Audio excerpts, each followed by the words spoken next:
Hi, everyone. Thank you for joining Inclusive Justice, Decriminalise to Protect Lives webinar. We are very happy to have you here, but let me introduce myself first. My name is Ozla. I am the Young Key Populations Program Officer at Global Network of Young People Living with HIV, 5+ Global for short. And we are still waiting for more participants to join because we have speakers from different regions, and in certain regions it's really early or really late. So let's give people a bit more time to join us. But while we're waiting for them, I can slowly start introducing our speakers and the topic of our session. As you know, the topic of the title of the webinar is Inclusive Justice, Decriminalize to Protect Lives. As the title suggests, we are going to unpack decriminalization today.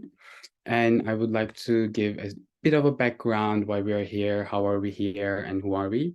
We are here to, as I said, unpack the criminalization as an issue, and we're here with several partners joining us today. And this webinar is supported by Love Alliance, which is an intersectional alliance that aims to build a unifying, strong Pan-African movement that promotes access to sexual and reproductive health and rights, mostly for people that are disproportionately affected by HIV. Obviously, this includes many communities, including sex workers, people who use drugs, LGBTQI+ communities, people living with HIV, and of course, adolescents and young people within these communities as well. And since the first reported HIV-related prosecution in 1967, HIV criminalization has occurred in many countries, at least 81 we are aware of. But in addition to these, unjust application of criminal laws, there are also many countries where communities affected by HIV are also criminalized. Unfortunately, this includes my home country, Turkey, as well, where current administration is working on a constitution that criminalizes queer people. But we actually know for a fact decriminalization of people who use drugs, queer people, sex workers, not only hinders our access to much needed services and healthcare and social protection, but also it increases our community's vulnerability to HIV as well. Because criminalization affects many communities and many different regions in different ways, we are going to start with 2 speakers and presentations in this webinar. Firstly, we are going to start with a presentation from Emily, who's from UNAIDS. And if I need to introduce her to you shortly, Emily is the Wait, I couldn't find my notes. Yes, Emily is the Senior Advisor in Human Rights and Law at UNAIDS. She focuses on human rights policies and norms and decriminalization. Before joining UNAIDS, Emily was the Human Rights Advisor at an international law firm, where her practice centered around sexual and reproductive health and rights, sexual orientation, gender identity, and women's rights, and also rule of law and access to justice. And today she will be taking us through a presentation that gives us a broader understanding of criminalization and also share with us some resources that we can use for our advocacy. And after Emily, we will be going to Leseko from GMP+, who is the communications manager at Global Network of People Living with HIV. I see there are more participants now and we are recording this meeting. So maybe Emily, if you're also ready, we can go ahead with your presentation. Would that be okay for you? Yes, that's absolutely fine. I'm just trying to figure out why it's not showing completely the same on my screen, but yes. So give me 2 seconds and I will share my presentation. Yes, of course.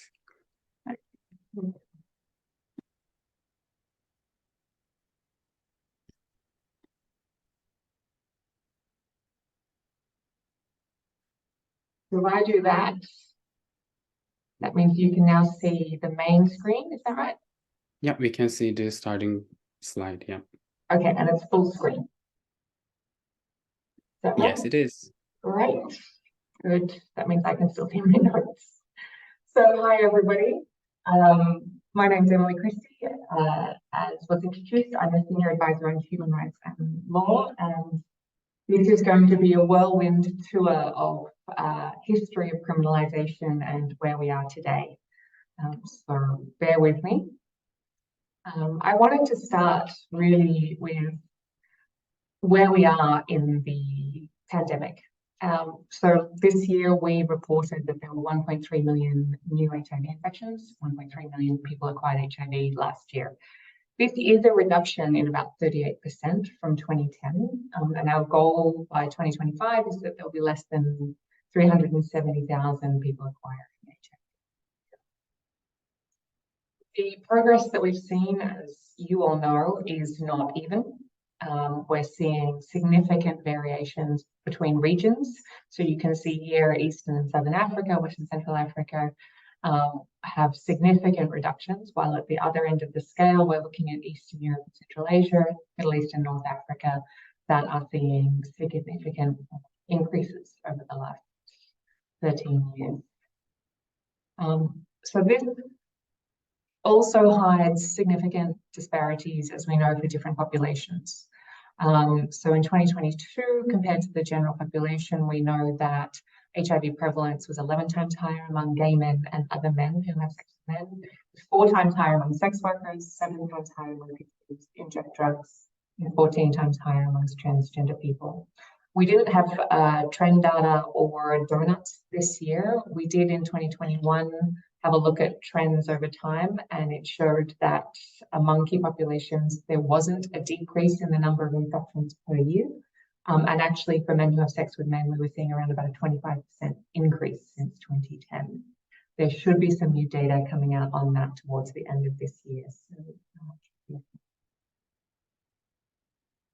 So it always begs the question as to why are we seeing such a huge discrepancy in progress among different populations. And when we're talking about key populations, you know, there's so many different reasons that come together. As we all know, there's the lack of access to services that are acceptable to people. There's the stigma and discrimination that both prevent people from wanting to go and access services, but also health professionals for providing them properly and with good quality. We have the issue that people don't want to carry condoms or needles and syringes or PrEP, that the information is not out there or might actually be illegal to provide the information. And one of the things that consistently is fundamental to all of these barriers is the issue of criminalization. So we know that criminalization drives people underground. We know that it prevents them from holding and using prevention methods, from accessing services when they need to. And while we've known this for 40 years, while communities have been telling people this for 40 years, in the last 10 years or so, there's been really great research done by a number of people that has been able to quantify how badly criminalization is really impacting on people in the HIV response.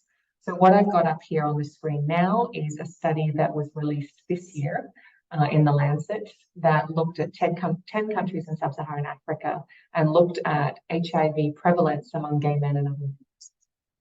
And what it found was that if you compare countries that criminalize same-sex sexual conduct with those who don't, HIV prevalence was higher where it was criminalized. And it was actually higher by 5 times. And then if you added prosecutions to that, it was 12 times higher.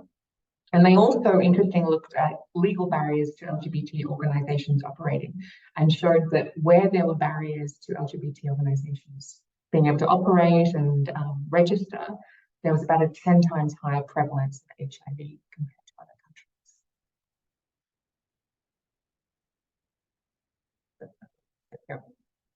countries. And so this research has also been done among sex workers. And so there was actually with the same researchers, a study that was put out in 2020 showing that in countries that criminalize sex work, the prevalence is 7 times higher for sex workers than those who do not, and that decriminalization of sex work could reduce new infections among sex workers and their clients by 33 to 46% over a 10-year period. And that study was actually done in a number of regions around the world, whereas others were primarily based in Africa. And then finally on this slide, we know that it also influences knowledge of HIV status. And so knowledge of HIV status was 3 times higher where the LGBT laws were less suppressive and with more repressive laws. For drug use, we don't have the pithy numbers like the 5 times, 10 times that we do for others, but there is a lot of research that's been done that shows that criminalisation of drug use influences things like needle sharing and rushed injections, and people are less likely to go and get HIV tests and HIV services. And so there was a 2017 systematic review of all major studies around the impact of criminalisation on drug use and HIV, and they found that in 80% of those studies, criminalisation had a negative effect. And then a 2019 review found that repressive policing of drug use was associated with HIV infection, needle sharing, and avoidance of harm reduction programs. And so a couple of years ago, what UNAIDS did was take all the evidence around decriminalisation and criminalisation and combine it with the evidence about the impact on stigma and discrimination and on gender inequality. So all the 10-10-10 societal enablers, to have a look at what the overall impact was on the HIV epidemic. And what they found was that if we achieve the societal enablers, we could avert 2.5 million new infections by 2030 and 1.7 million AIDS-related deaths. The converse of that is if we don't achieve them, we will see those additional new infections and AIDS-related deaths.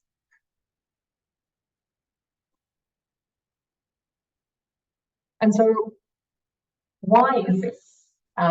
Why, when we know so much about how bad the criminal law is for HIV, and not just for HIV, for so many aspects of health and social well-being, are we constantly seeing this criminalisation of people, and why is it so sticky? Why is it so difficult to move?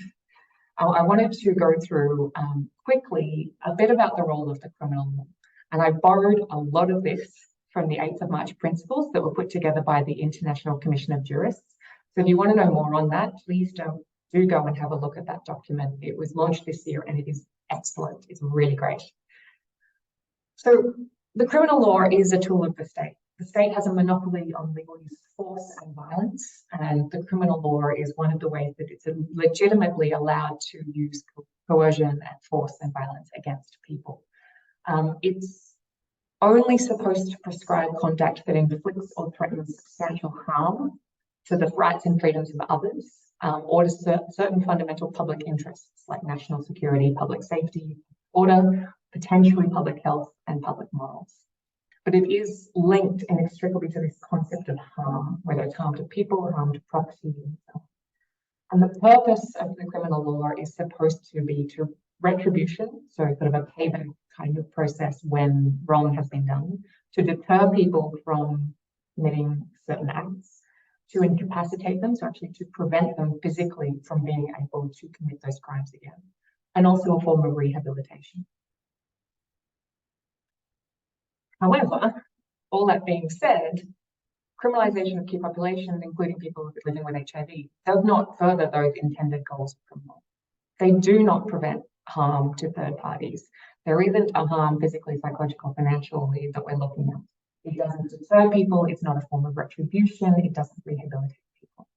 Instead, it seeks to clamp down on forms of consensual conduct and stigmatized identities. And one of the reasons for this is there is a 5th objective of criminal, and this is what's called an expressive function. It's when, and this is Edwin Cameron who's saying this, it's a form of function that allows states to use the criminal law to condemn behaviour that is seen as deserving of reprobation and punishment based on cultural or religious morals and concepts of propriety. And so again, in this 8th of March principles that I talked about, Edwin Cameron actually made this incredibly great statement that I wanted to reproduce in full, which is that criminal law signals which groups are deemed worthy of protection and which of condemnation and ostracism. In this way, the criminal law performs an expressive function, and it has dramatic consequences on people's lives. It sometimes entails a harshly discriminatory impact on groups identified with the disapproved or stigmatized conduct. And he went on to say, and you can find it in the document, that criminal laws reinforce structural inequalities, they impel hostility, exclusion, inequality, discrimination, and marginalization of individuals.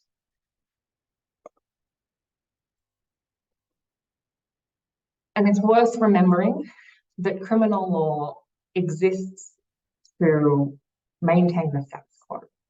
It is created out of power structures, out of particular cultural, social, structural systems, and it often is stemming from colonial and xenophobic and racist and sexist and all the rest of that list power dynamics that we see. They're not created in an objective reality outside of human existence, as we know. And they often reflect and reinforce perceived gender roles, the gender binary, and patriarchal systems and power structures. And where it's misused, because it forbids the legitimate exercise of human rights, as we see in many cases of criminalisation of key populations, or because the content and scope is inconsistent with principles of criminal law, then we see huge violations of different human rights, such as freedom of discrimination, violation of the right to life, and so on. So I was asked to go a little bit through the history of criminalisation, and I have to admit I am not an expert on this, and I know that there are people in this room that are. So if I have anything wrong in any of this, please do correct me at the end. This is just a very brief overview of the whys and wherefores of criminalisation. So when we're talking about criminalisation of exposure, non-disclosure, and transmission of HIV, it started to come in very early, by the late 1980s. We were starting to see this in the USA, Canada, Australia, and Western Europe. In the beginning, it was using general criminal law to prosecute cases of HIV exposure, non-disclosure, and transmission. And some started even in the 80s to pass HIV-specific laws. It was ostensibly a way of trying to control the epidemic and reduce infections, as well as to protect HIV-negative women from HIV-positive men. There was a gender aspect to it. This, of course, completely ignored the complex social, gender, cultural, and psychological frameworks that govern sexual interaction and sexual intimacy. By the late you also saw in the US that actually to receive federal assistance for AIDS under the CARE Act, they actually had to have demonstrable legal means to prosecute knowing transmission. And having just lived, as we all have, through the COVID pandemic, I think it's not difficult to see how quickly a criminal approach springs up and is utilised when we see a public health threat. The first action often by many is to control and clamp down and to shortcut to coercion and control rather than enabling people to protect themselves. So we've seen this in the past with STIs in the early 1900s. We've seen it in HIV, and we've seen it most recently with the COVID pandemic. And so we saw an expansion of these laws in Eastern Europe and Central Asia in the 1990s and 2000. And then in Africa, it really came to the fore with the model law that we saw in 2004, which included criminalisation of HIV there. And as with many criminal laws, they disproportionately affect certain groups. So moving on to drug policy, I'm going way too slow for a lot of this. So I will go quicker, and you can have a look at the slides later. I will respond to everything. So modern drug control, and primarily in the West, began in the US with the criminalization of opium in the US. From the very beginning, it was very much linked with race and racism. So this was targeted very much at the Chinese population. The very first global effort to control the supply was the Shanghai Commission in 1909. And even in that, there was a requirement, while it was looking at the trade in opium and the supply of it, there was also a requirement to take measures for the gradual suppression of opium smoking. So we're already seeing a targeting of the demand. And then in 1912, with the Hague Convention, which was the first convention that was actually there to, that was binding, there was a requirement there to make the possession of opium, morphine, and cocaine illegal. So already at the very beginning, we're seeing a target of the possession and the use of drugs. Then there were 8 additional conventions. Then in 1961, we had the single convention, which also called on states to criminalize possession of drugs. And as we all know, in 1971, with the US, we had the Declaration of the War on Drugs, which has already been acknowledged by people who were involved in it, of the sort of racial aspects of this, to particularly target African Americans within the US, as well as the anti-war movement. And then I've also tried to add the positive side here. So we do know that, you know, Portugal is one of the first countries to really take a decriminalisation approach in the modern times. And so in 2000, we saw Portugal decriminalising drug use, and the beginnings of understanding amongst a broader population, health populations and people who use drugs in communities have known this, of the harms of criminalisation. We have sex work, which has been regulated, legislated, criminalised in many different ways, many different cultures over time. The first record we have of criminalisation is from 500 AD, which was on the basis of Catholic values. So we're seeing again the religious aspects coming in. And then there was a lot of regulation, particularly in the US and the UK. We have records around, it was more about STIs and sexual health. But of course, there is this issue of the people who are targeted are the sex workers. It's not everybody who's having sex. It is specifically targeting a particular stigmatized group. And it was around sort of 1900s, 1910 that we saw an increase in sex trafficking, which is where you then start to see the conflation of sex work and sex trafficking, and an attempt to criminalize aspects around sex work, like brothels and pimps and pages and so on.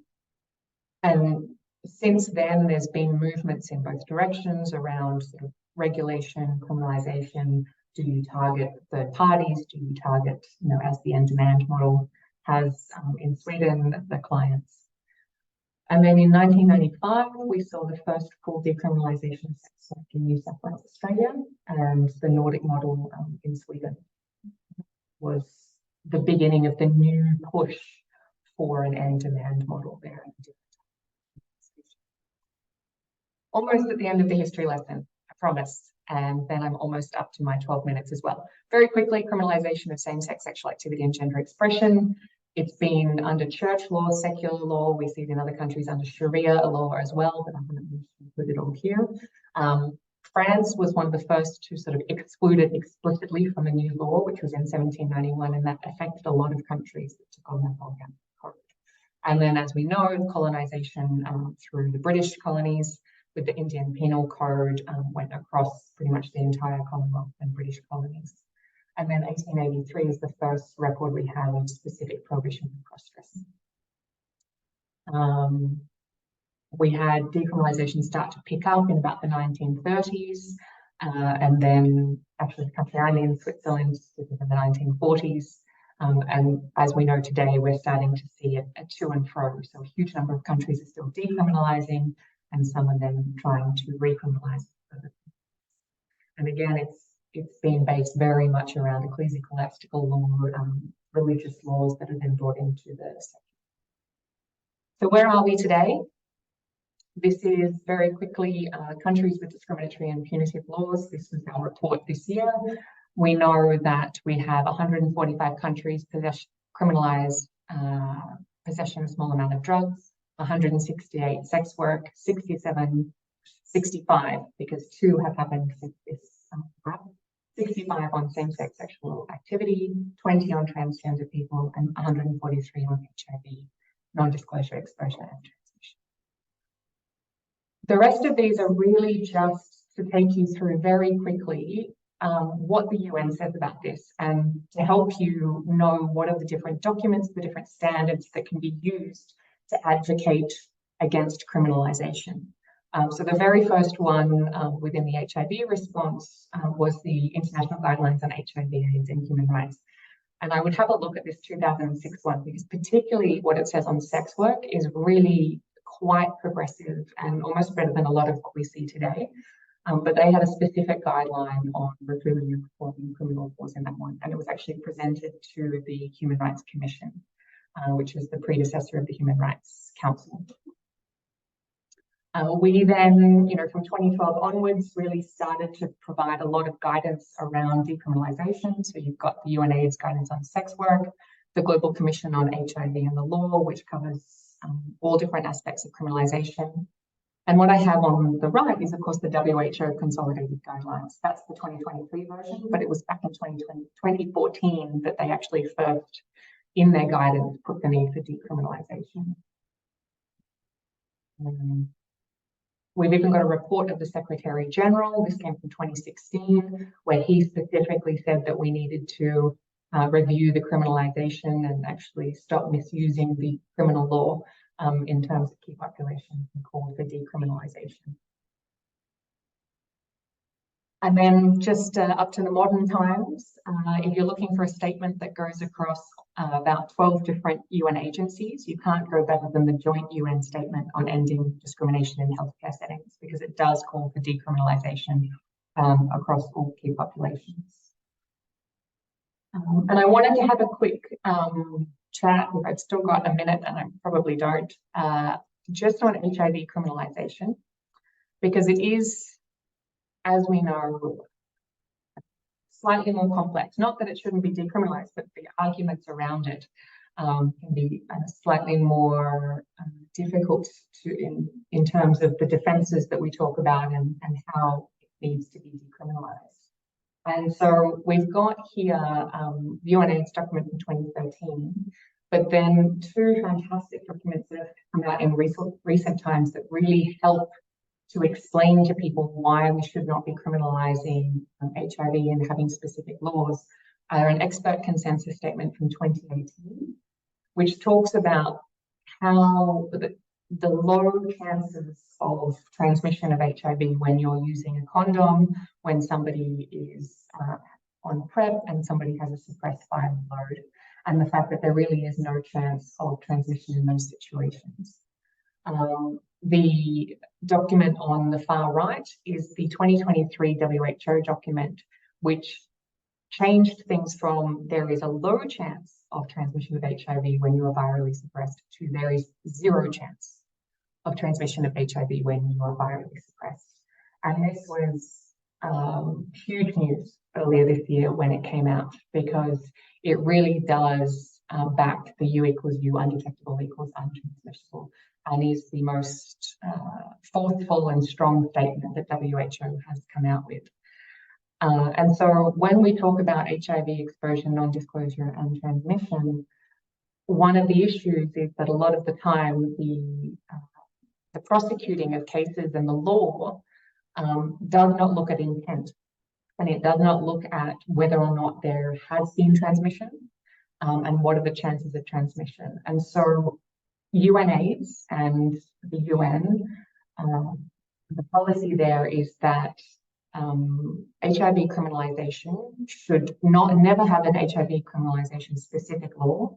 If general law is going to be used, it needs to be in cases where a person knows they have HIV, intends to transmit it, and does actually transmit HIV, which means that we need to educate legislators and prosecutors around the science of transmission and the fact that not just when you are virally suppressed, but we need to keep into account also the fact that if you use condoms, also the fact that if you are on PrEP, that all of these cases and all of these situations mean that there is no chance or very low chance of transmission, that it shows that there is no intent.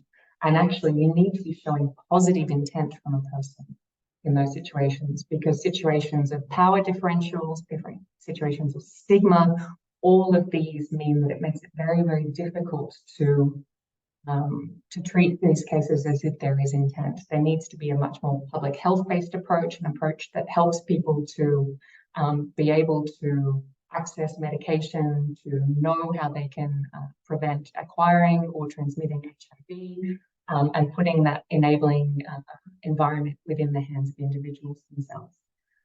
Sorry, I'm going on way too long.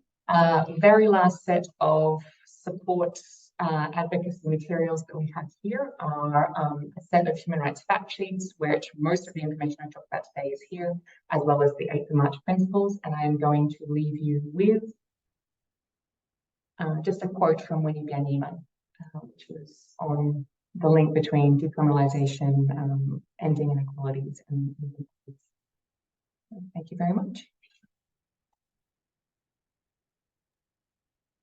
Thank you, Emily, so much for that presentation. As also Vinny said, inequalities in society, right? We keep saying we shouldn't leave anyone behind, but we also know until we're all equal, actually none of us are equal. And also thank you so much for the resources you have shared. And as I was watching your presentation, I also thought of another resource.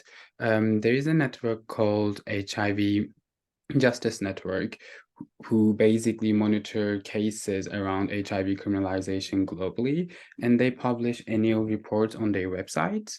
And there are really good cases of how U equals U is used in courtrooms to prevent persecution of people living with HIV, and they give a really good overview of how we are doing in terms of HIV criminalization. I just shared the link in the chat box. You can go and see what is happening in your region, maybe in your country. You may not be aware of the cases. You may not be aware of the advocacy tool that we use as U equals U being also used in the courtrooms. And I think this is also a perfect time for us to kind of sideway into our next speaker, because in addition to these advocacy tools like U equals U, we also have our voices. And the strongest tool we have possibly is our united voice, which brings us to intersectionality again, which is a topic that we have been discussing recently or hearing a lot in recent years. And we have a perfect example of this. And I'm also going to give access to Leseko, who's our next speaker, to be able to share their screen. And Leseko will be taking us through a campaign that is called Not a Criminal campaign, which is a collaboration between networks of key populations globally. And Leseko, can you try again to see if you can share your screen? And I did introduce Leseko before, but they are the communication manager at Global Network of People Living with HIV, GMP Plus for short. And if you're ready, Leseko, you can take over.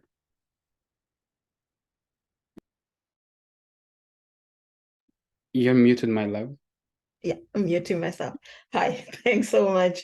Thank you, Osla, and thank you for the opportunity for us to talk about the Not a Criminal campaign. And I think the presentation that Emily just gave, bears truth to why we needed a campaign such as the Not a Criminal campaign, bearing in mind of all the criminalization that's taking place around the world. Which affects key populations. So I'll just go briefly about the Not a Criminal campaign and what it is. So basically, the campaign was started to kind of try and mobilize a multifaceted communities of action to hold government, laws, and decision makers accountable for their global and political commitments, right? To ensure that there's access to health and respect to human rights. We wanted to also call on countries to retract these laws that Emily was just speaking about, that criminalize people based on their HIV status, criminalize people based on who they choose to love, what they choose to do with their bodies in the form of work, and people who use drugs, right, or who are found in the possession of drugs.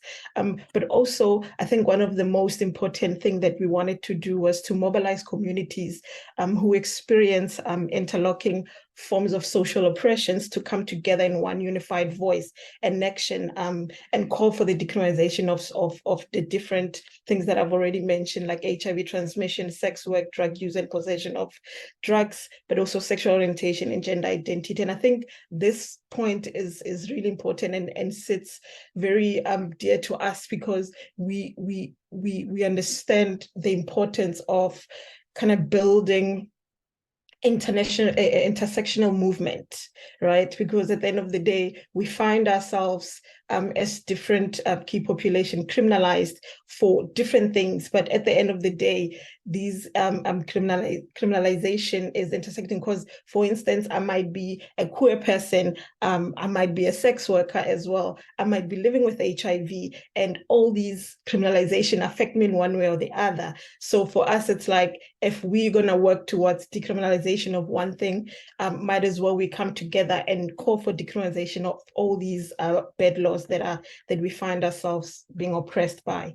So this is really important for us. And I think, just to give a brief background of where the Not a Criminal started and how it began, I think it started in, it was 2022, I think, February, March in 2022, we had an urge to start a campaign that will bring communities together, and we were like, who do we call on? And we obviously had to call on our partners. And I remember we had a meeting where we called different key population leaders globally, locally, nationally, to come together and had a workshop where we thought and brought our heads together to think about what is it that the one thing that we can do together to call for decriminalization. And this workshop saw a design and a concept coming together of this campaign that we're talking about right now, called the Not a Criminal. And at that same year, we took an opportunity to launch it publicly at the AIDS conference in Montreal. And since we've launched the campaign, we have done many other things. Like, this was the launch at the campaign, which was a huge success at the conference, that saw speakers from all the KP leaders being present at the launch. And then so this campaign is supported by different partners, the Global Key Populations Network, like I said, the HIV Justice Worldwide, Love Alliance, the HIV Policy Lab, UNAIDS itself has pledged support for the campaign, and the Global Partnership for the Action to Eliminate All Forms of Stigma and Discrimination. And if you could see here, there's logos of the different partners who have supported and the campaign. And this, from all these partners, we are obviously communities affected by different forms of criminalization, and we are living with HIV. We're people who use drugs. We're people who love people of the same sex. We are sex workers, and we are partners of sex workers, and we do not conform to gender identities or any expectations. And obviously, the most important thing, we seek sexual and reproductive health and rights. Moving quickly, because obviously some of the things are covered. So I think our campaign objectives is to definitely increase awareness around decriminalization and its implication of people people living with HIV, and sex workers, people who use drugs, gay and bisexual people, men with sex with men, transgender people, and women and young people in all their diversities. We also want to ensure that people living with HIV and affected by are capacitated to engaging in decriminalization advocacy, because I think a lot of the time we find that the HIV sector would advocate for the end of the pandemic and our path towards 2030, but we forget that we can't achieve our goals if we're not dealing with criminalization. So we want to see HIV networks also being engaged in advocacy related to criminalization, and also advocating for decrim, also to also help in their efforts towards the end of AIDS by 2030.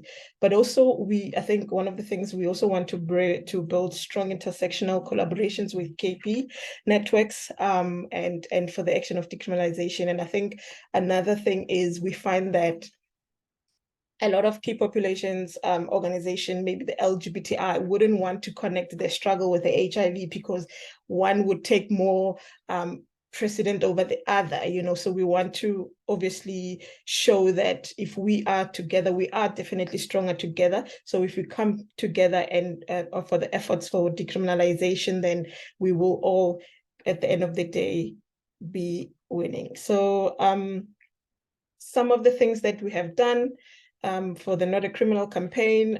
We've built a website which has been live since the beginning of the year. We've organized and mobilized engagements around the criminalization of key population and the growing anti-rights and gender movements. We are creating a digital campaign, which is starting actually next week from the 1st of March, that will raise awareness about the campaign goals, mobilize more communities to join in, and attract champions for further advocating for decrim.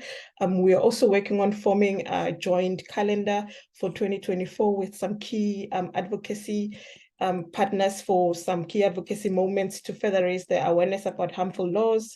And we have produced campaign materials in 6 languages because we don't want anybody to be left behind, and we do understand language justice. So we have material in English, French, Spanish, Portuguese, Russian, and Arabic, which they all can be found on our website. And in future, we're hoping to add Swahili. And yes, this is some of the materials that we have produced so far, and some of engagement with our campaign. The other slides I won't go through because I think Emily has touched on that, but in a nutshell, that's what the Not a Criminal campaign is, and I'm happy to answer any other questions regarding it. Thank you so much, Leseko. I actually want to put the link of the campaign in the chat box because there is also a resource hub on the campaign website where you can find a lot of resources on criminalization in various languages. Also on the website, you can sign up for updates, you can pledge your organization, you can share your story, or you can also leave general comments or inquiries. And if you have any questions for Emily and Leseko, this is our time. I actually have one before we continue with our panel. Leseko, this campaign really excites me, but one major question I have is how can we engage with the campaign, and especially our listeners today or young people around the world, if they want to engage with the campaign, can they engage on social media? What can they do? How can they reach out? Yeah, I think engaging with a campaign is fairly easy. Like you've mentioned, we have a website that's live, that's interactive. You can pledge your organization if you have or are affiliated to one, but also as an individual, right? Through our different materials that we have produced, we have opportunities for people to take pictures with the logo, you know, proclaiming that they're not criminals. We have engaging materials that can be downloaded on the website, you know, where you demand, you know, your rights. You can in future we will be having a declaration and pledges to be signed, you know, for people so that they can be then given to different governments and to show that people are, you know, calling for the end of criminalization. But I think also just having this conversation like this, which is targeted at young people, it's really important, because the more we speak about it, then the more we create awareness around the impacts of criminalization, and the more we add our voice to the discourse that's already happening. So I think there isn't any special way, but it's just by showing up, you know, and really adding your voice to the many voices that have already been added to back the campaign, and just, yeah, getting in touch with us to organize maybe even workshops, private workshops in spaces that you are in, to, you know, to try and capacitate people more, because we do understand that sometimes when you want to speak about campaigns or advocating for such big things like to end criminalization, when you know that you have the whole government who can come against you, it's scary. But if you have resources and you have knowledge, then you might be able to do that. So we are available for any of that kind of support. Thanks. Thank you so much, Leseko. If anyone has any questions, please feel free to raise your hand. Any questions or comments in relation to what Leseko and Emily shared or covered in their presentation? If there are no questions, I would like to introduce you our brilliant panelists and start our discussion in more detail with communities and different regions and how things are going in different countries. I see no hands, so I'm going to go ahead and introduce our panelists, but if you have questions, please feel free to put them in the chat box. I will ask them for you.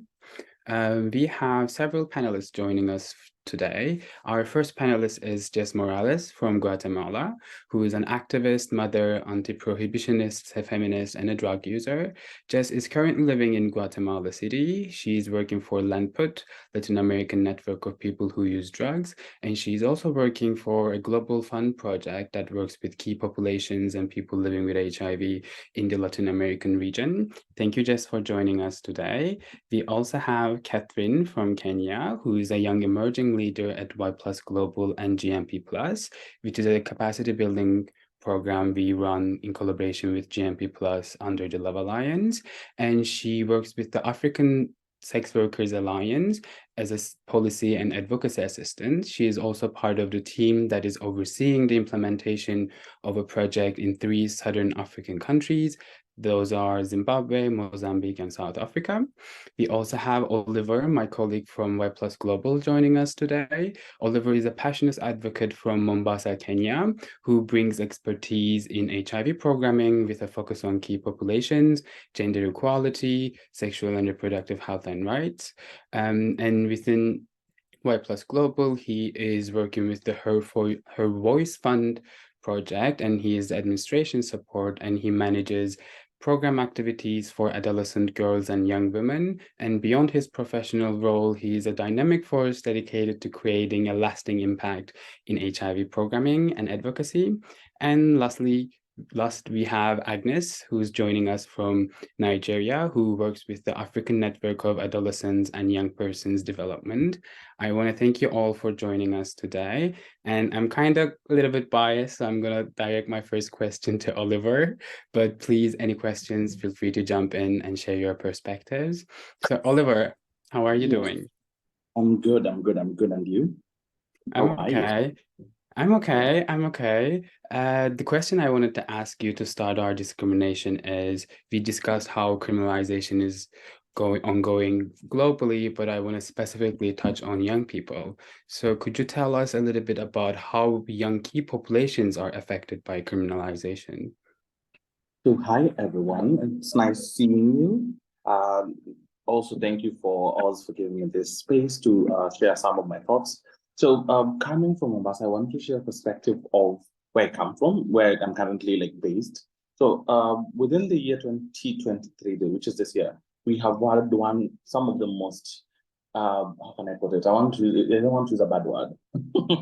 So some of the most horrible laws and movement have been formed in Kenya, specifically in Mombasa, since January of this year, when we had one of our friends who was a model killed in December 31st, coming into January 1st.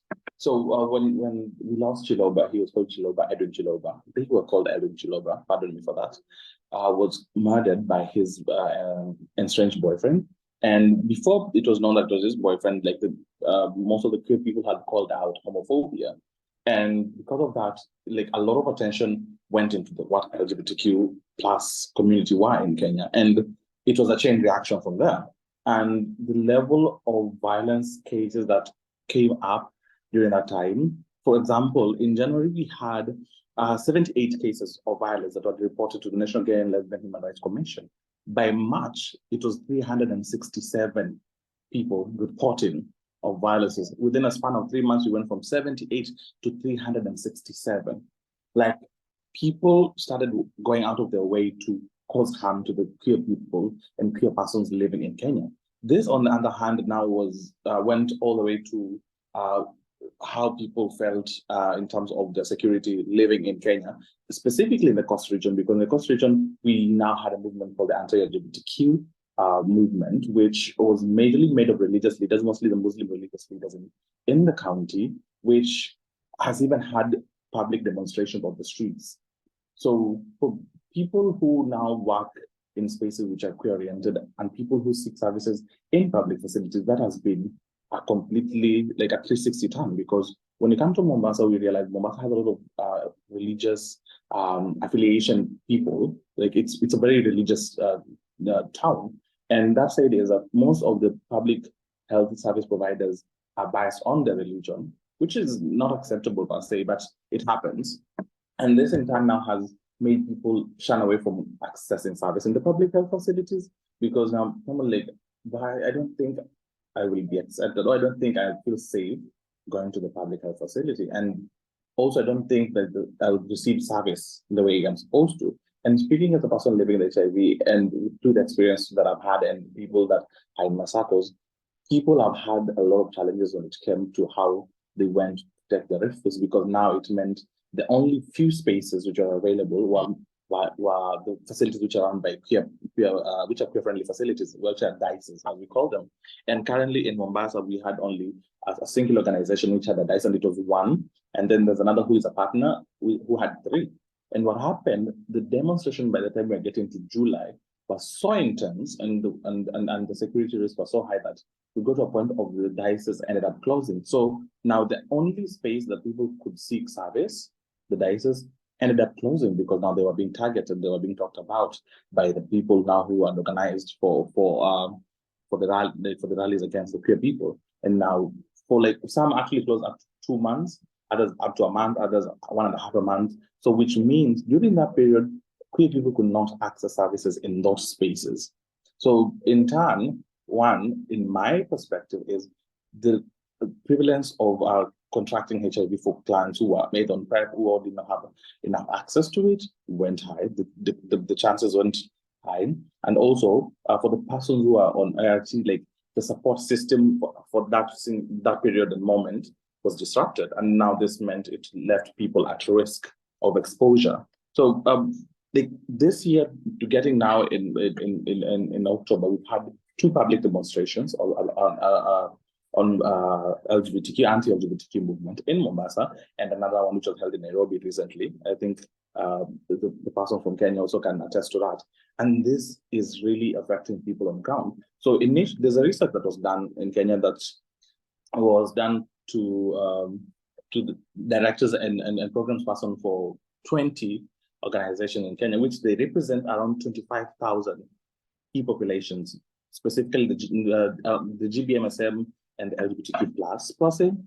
So 63 of the organizations responded that they were forced to close at least for a period of time. 65% of the organizations which existed closed for that period of time. 95 responded that their outreach programs were forced to be closed. So in Kenya, we have like an outreach model when it comes to giving services for peers. I think we all verse of how outreaches work. So 95% of outreaches had to be shut down. To date, we do not, in Mombasa specifically, there are no outreaches which happen out here. So you can imagine that gap that people are being reached on ground now are not being reached. So the prevalence also now is also at risk. Okay, also we have, so 90% have feared mobilizing because they have been threatened. If they do have an outreach, they will be attacked. So you see the numbers also. Like the level of insecurity is so heartening that most people have had to leave their homes. Most people have had to shift from where they stay. Personally, I had to shift from where I was staying to a newer place. So we're not talking just about maybe things that like are made up or coming out from like, I don't know, out of our mind. These are factual things that are happening on ground. It is in long term, what is going to happen is it is going to affect how we view service access for queer persons living in Kenya, living in Mombasa to be specifically, and also with the wave of the anti-movement in East Africa and also in most part of Africa, and Uganda passing its bill, and now countries copy-pasting, because Kenya now has a family protection bill, which is an exact copy-paste of what Uganda had. Tanzania having talks about it. Some other African countries are having talked about it. And now when we're talking about the vision of 2030, that is something now, instead of us going forward, we're coming backward. We're literally, instead of having progress, it is more of like literally putting barriers, because we, like the community in Kenya called out some of our partners from National AIDS Council, PEP for Global Fund. You need to speak. You need to speak and say you work with these people, and this is the consequence that will come out if we keep on criminalizing. And they say, oh, you know, you're working from behind the scene. We like silent advocacy. We like to do things behind because you don't have to, you don't want to rub shoulders with the wrong people. But now, at the end of the day, it affects how people receive service, because the biggest consequence of that was one of our MPs wrote to PEPFAR and a few MPs voted to USAID, and now they had to table the whole issue of funding to Kenya to Congress in the US. So the effect of that is we might have less money given to Kenya because now it went to the public eye of the American public eye of how much is given to African countries when it comes to fighting for HIV. And now questions are being asked, and if it does get to a point of now we do not get money, for example, for PEPFAR, believe you me, the consequences are going to be so dire. So someone asked me, Oliver, are you documenting the data on the loss of beneficiaries since this movement started in Kenya? Yes, organizations that exist here are documenting that. People are reporting on the incidences that are happening on ground. And we hope this data we can use to argue of the need of how we still need to have the civil society around, we still need to have organizing around, organizing all of peer spaces that are fighting against HIV, still be respected and be also funded and also be given a chance to be part of the solution to end HIV infections. Thank you, Oz. Thank you so much, Oliver, for sharing and updating us on what's happening in Kenya. And it is always very interesting. We also have anti-queer protests in Turkey. They started recently, and they have almost the same arguments, the same structures. Sometimes it's scary how organized the anti-gender movement can be. But we are also organized, right? We are all here today. We are creating coalitions, we're collaborating with each other, and we also have achievements. And this year we actually had several achievements, and some that I can think of. Nepal recently, Singapore recently decriminalized gay sex, right? And similarly, there were also improvements in Barbados, where the law that was criminalizing queer people was found unconstitutional. Also in Mauritius, also in various different countries. For example, in Eswatini, there is a survey that's saying public opinion is getting more positive over time. And I want to take us all the way to Guatemala and ask Jess, what are the recent updates, achievements, progress that is happening in your region, in your country? Thank you. Hi, everyone. Thank you very much for the invitation and for giving me a space to be able to speak a little bit more about the Latin American region. You know, it's sometimes very difficult for us to get into these spaces because, you know, language barriers and other things. So thank you very much for opening up the door to speak a little bit more about Latin America. So again, I'm Jess. I'm from Guatemala, that's Central America. I work for INPUD, which is the Latin American network for people that uses drugs. And as also mentioned at the beginning, we are also working on a project that's currently funded by the Global Fund. And it's a multi-country project that's working throughout Latin America in 11 countries. Well, I think it's 10 countries and 11 networks of people living with HIV and key populations. So working with that project actually made us realize of a lot of barriers and a lot of things that we needed to bring to the table as drug users. This is actually one of the first times that we have an organization of drug users working together with other networks on the response of HIV on the region. So it has been extremely helpful to be able to see a lot of things that were, you know, invisibilized before. So for example, the fact that drug use cuts across all key populations, and therefore their response to HIV must be a holistic response and consider the role that those punitive policies for drug users play in the response of HIV.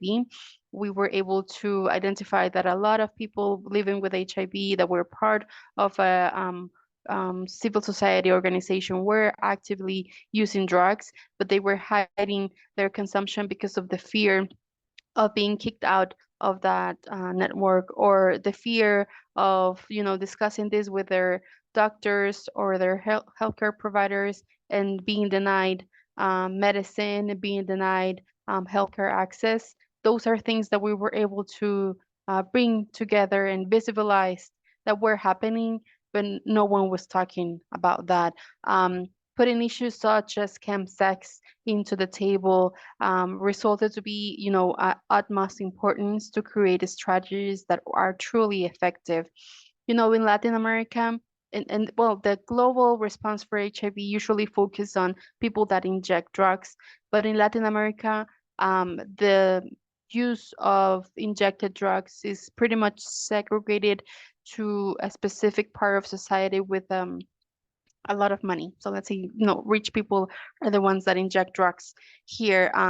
So in the Latin American region, we prefer the use of cocaine, specifically smoke cocaine, crack, bazuco, as it's called in several places of Latin America. And so we were able to see that the HIV response did not include any strategies or response directed to this specific type of drug use. They were pretty much only for injected drugs. So as LAMPUD, we started working on first visualize that the HIV response needed to include the fact that our drug consumption and, you know, dynamics is different from what we see more on the north or in Europe and Africa. So that itself is a success, I believe, being able to speak about that and being able to put that on the table. It's been difficult, you know, our countries are still, well, as most of the world, very conservative. Punitive laws are extremely big here, so we still get punished for simple possession, you know, carrying just a pipe, a crack pipe, or even cannabis pipe is enough for the police to detain you and take you over to a to a police station. And it's important to mention that we women, sexual diversities, queer population are more vulnerable to that violence. We have had cases of policemen conducting sexual violence against women that are, you know, just, they are not even, you know, they haven't been criminalized as a drug crime, let's say, but they are being subject of sexual violence by the police when they are registered and everything. So to speak a little bit more about the successes, that which are not that many, we can say that LAMPUD's advocacy in the region has succeeded, first of all, in letting the world know that the response to HIV must include strategies aimed to non-injected drug users, and also making harm reduction visible as an ethic of care.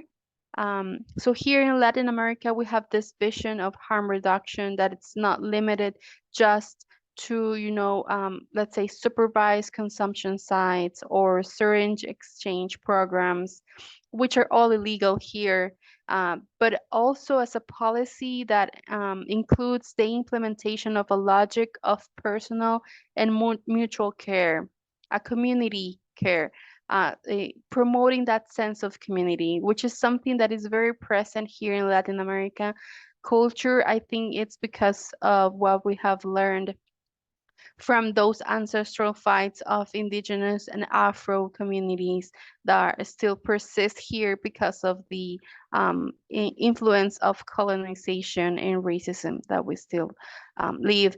But a specific success that I would like to highlight is the fact that here in Guatemala, we managed to include for the first time in the 11th report on human rights, on the 11th report on the human rights situation of people with HIV and key populations, that punitive drug policies are and act as a barrier to access to health services for people with HIV. So this means that in the 10 years that we have had that report, people that use drugs were not even mentioned, just as beyond saying that, you know, we know that people that inject drugs are more likely to get HIV. So as part of that advocacy that we've made, you know, that visualization that I was speaking before, we were able to include that in the report and make it clear that the crime of simple possession for consumption is a barrier to access health services. And it's something that it had never been mentioned before. So we consider this a great achievement of that advocacy. Of course, we have a lot of work to complete. You know, the program and that project with the Global Fund is currently on its 3rd year, and it's aiming, most likely it's going to be you know, expanded for a little bit more time. So we still have a lot of time to be able to make our advocacy more present. We still face a lot of challenges, and I know that you're going to talk about the challenges later on. But yes, I will say that, and I will definitely highlight those things as a success for our region. Thank you. Thank you so much, Jess. And of course, they are amazing, right? I mean, we always say the response and interventions should match the needs and practices of communities, and identifying and then pushing that out. Like, the practices do not match everywhere regionally. Not everything fits everywhere.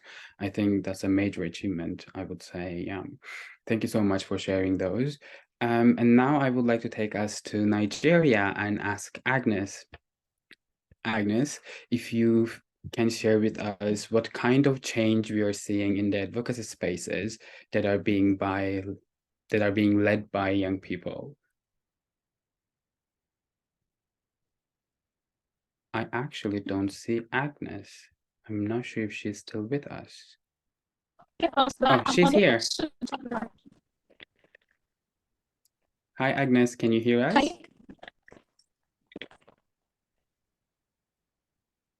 I can hear you, but you're breaking.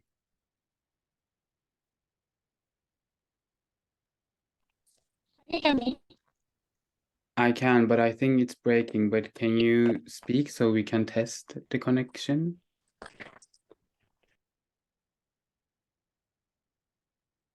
Okay, Agnes, I think your internet is breaking at the moment, so I'm gonna move to our next speaker, who is Catherine, but we can come back to you to see the internet gods will be on our side this time. So hi, Catherine. As Jess was also saying, I wanted to ask you about what is the situation in Kenya in terms of sex work, and what are the challenges, gaps, barriers, or areas that we need to focus more on in the future. Hi, everyone. So my name is Catherine Kamavi. I am a young sex worker working with the African Sex Workers Alliance. So based on the challenges that we're facing as sex work, okay, for sex work in Kenya, sex work is criminalized. But right now there's a bill in court proposed by our CJ that actually sex work should not be decriminalized. So we are voting on that and actually praying so much that to actually be passed. So the challenges and gaps that we face as a young sex worker personally is in terms of violence. There are a lot of violence cases that sex workers actually face in terms of us being criminalized, police not being sensitized. We face violence from other experienced sex workers, from police themselves, from healthcare workers, and also from our clients.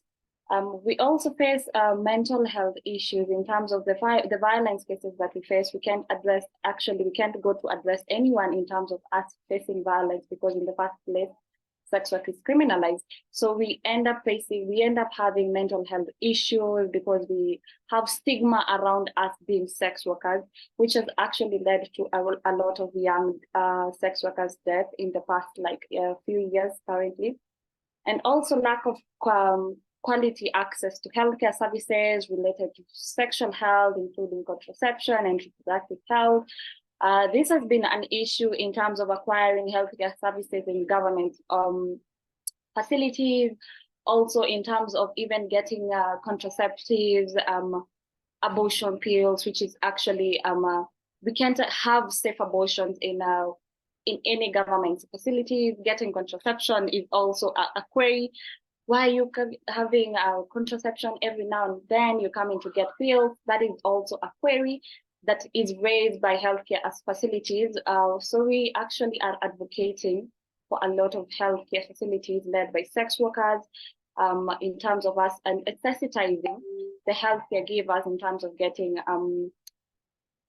healthcare that is available for sex workers, and they actually need to be sensitized that they're sex workers. This is how we actually need to be treated. This is what we want. This is how we feel. People that really understand what we're going through, rather than people who actually stigmatizing us, discriminating us, and we actually end up not going for the services, because I'm gonna be like, every single time I'm coming to acquire services from here, they always stigmatizing me. Another challenge that we're facing as young sex workers is the disparities in knowledge opportunities as young sex workers. This is actually based in terms of geographical location, gender, or status. You'll find people in the urban cities or towns and people in local villages, they have a very big disparities in terms of having knowledge on, let me say, for example, in terms of having knowledge in terms of contraceptives. One person in the urban cities might actually know this is what I should actually be doing. This is what I should be getting in terms of prevention against HIV. This is what I should do. This is where I should go in terms of having safe abortions. This is what I should do. This is where I should go to get condoms. This is where I should go to get my ARVs. But someone in the local villages might not have that knowledge in terms of what is PrEP, what is PEP, what is how should I acquire the condoms, which is actually a big barrier that we deal with in terms of young sex workers. And another thing that we face as a gap in our community is the togetherness of young people.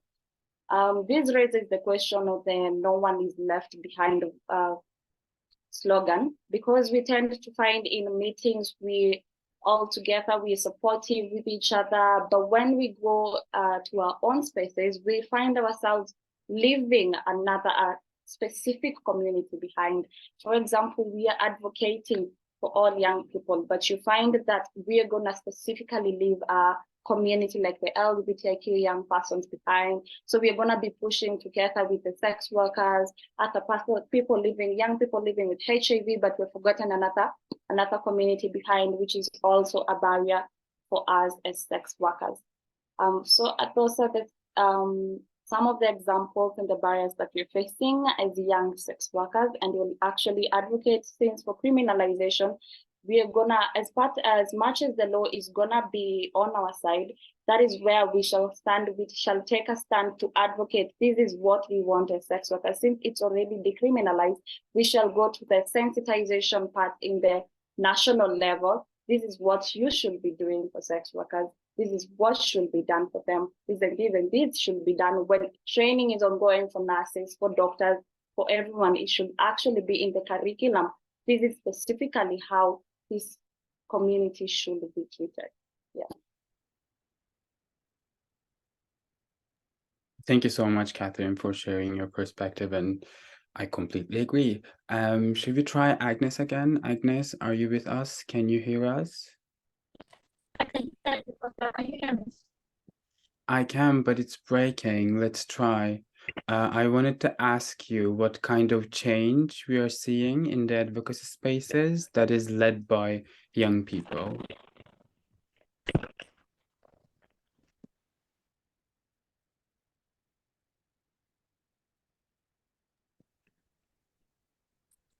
Agnes, can you hear us? Can you hear me?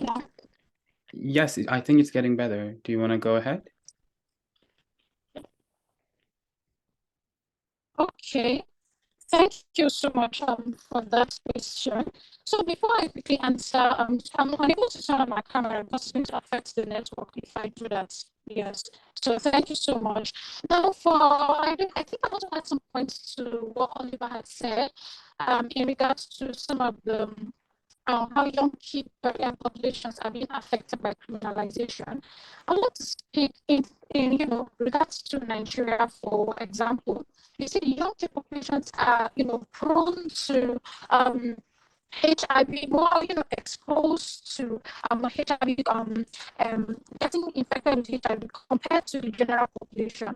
Now, for Nigeria, we have this it is Same-Sex Prohibition Act, which doesn't allow for same-sex same-sex marriages. And then also there's this law that criminalizes sex workers. I wouldn't say just female sex workers, because we also have male sex workers and we have female sex workers. So yes, sex workers. There's the northern law, that's the Islamic Penal Code that criminalizes sex workers. And then in the southern part of the country, there's the criminal code that criminalizes sex work in the country. Now, okay, thank you. I saw Oslo's message on the group chat. Thank you.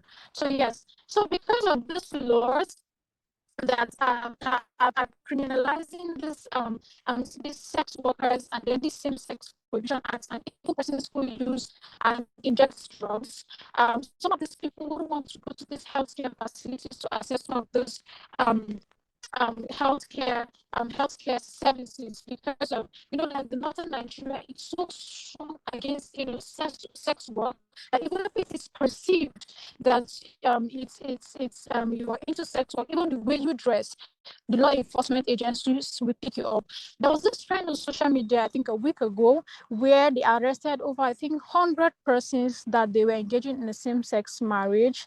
They were arrested, and luckily for us, we have some of these non-governmental organizations who stepped in and went to this they went, rallied around, because there was not enough funding to cover some of this project that has to do with this key population. They had to partner with other organizations, and that's where alliances comes in. They partnered with some of these organizations to go to this try to build them out. At some point they even had one of them that had genital warts. Luckily for us, he was able to be released. We took him to the one-stop shop and he was treated. We took him back, and then the human rights and other organizations came together, and we were able to release this group of persons that were arrested. So when the Universal Declaration on Human Rights covers for dignity, respect, arbitrary arrest, and the rest of them. So when there's this Universal Declaration on Human Rights, when it should be translated, it's already there in the Universal Declaration on Human Rights. It should be translated into states, reforming some of these their approaches towards sexual diversity, because some of these young people wouldn't want to go to the healthcare facilities to access some of these healthcare services, because the fear of, when they find out of my sexual orientation, I might be picked up. And because of that, they wouldn't want to go to some of those healthcare facilities to access some of these healthcare facilities. And because of that, they will not have comprehensive access to prevention, treatment, care, all encompassing healthcare services, because of this stigmatization and them being criminalized. So when this Universal Declaration on Human Rights, it's already there, but it needs to be it needs to be translated. States needs to translate it into reforming their approach towards sexual diversity. As Nenia Campbell said, she said, a woman is not a whore for wanting sexual pleasure. If it were natural, we will not be born with such drives. So they shouldn't be they should be treated with respect and dignity. They shouldn't be disrespected because of their sexual orientation.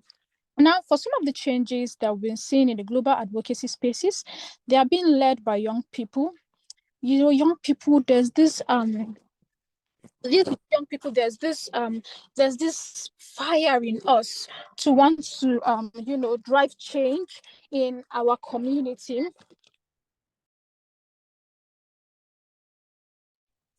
Want to drive change in our communities. We have so many young people advocating for gender equality and mental awareness in the social media space. We have young people using social media platforms to organize protests and collaborating with like-minded individuals to amplify our messages, because the social media has become a very, very unique tool for amplifying messages right now.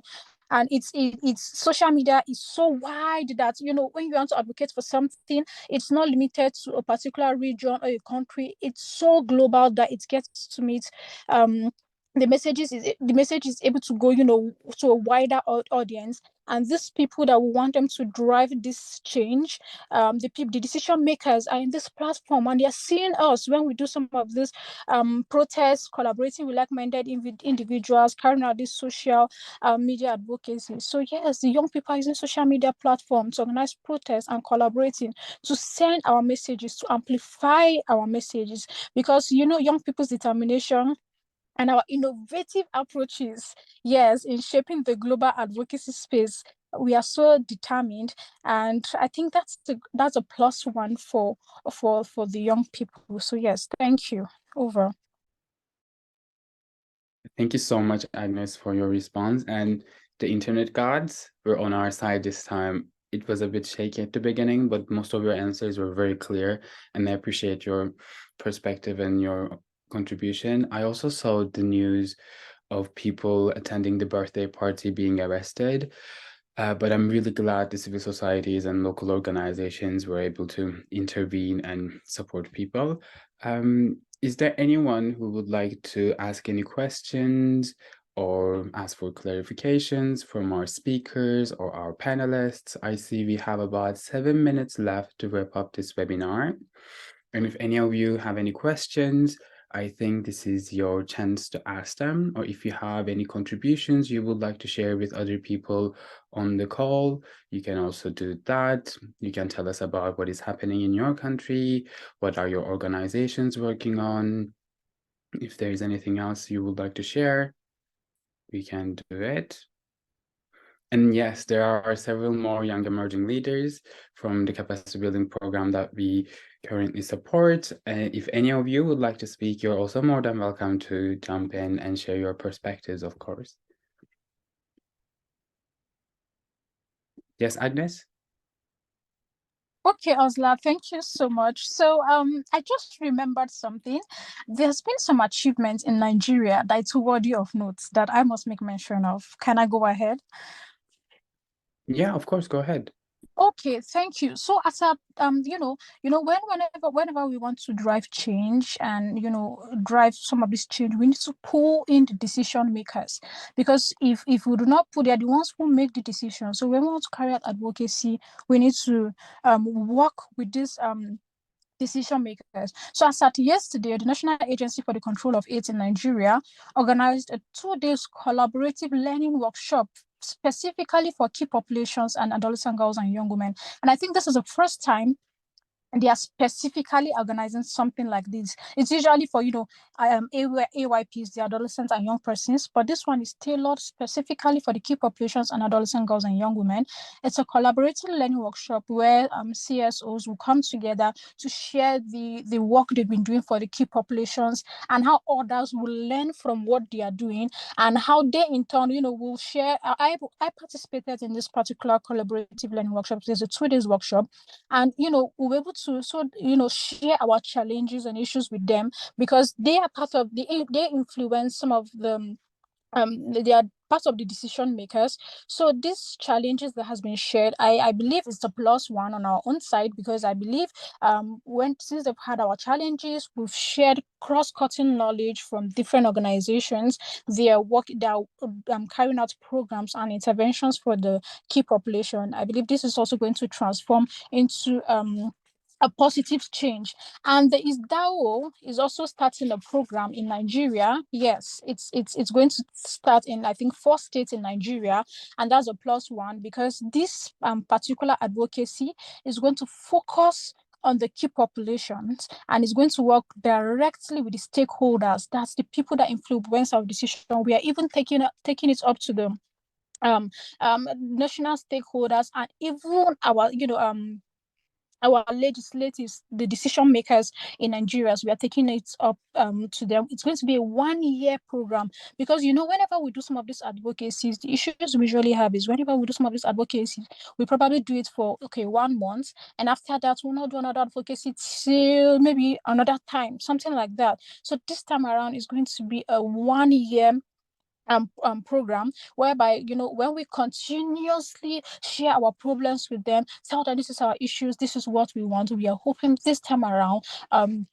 they'll focus on decriminalizing some of these key populations. They'll no longer be criminalized. So I think that's a plus for Nigeria, and I hope we're able to scale up to other countries. Thank you. Thank you so much, Agnes, for sharing the updates with us.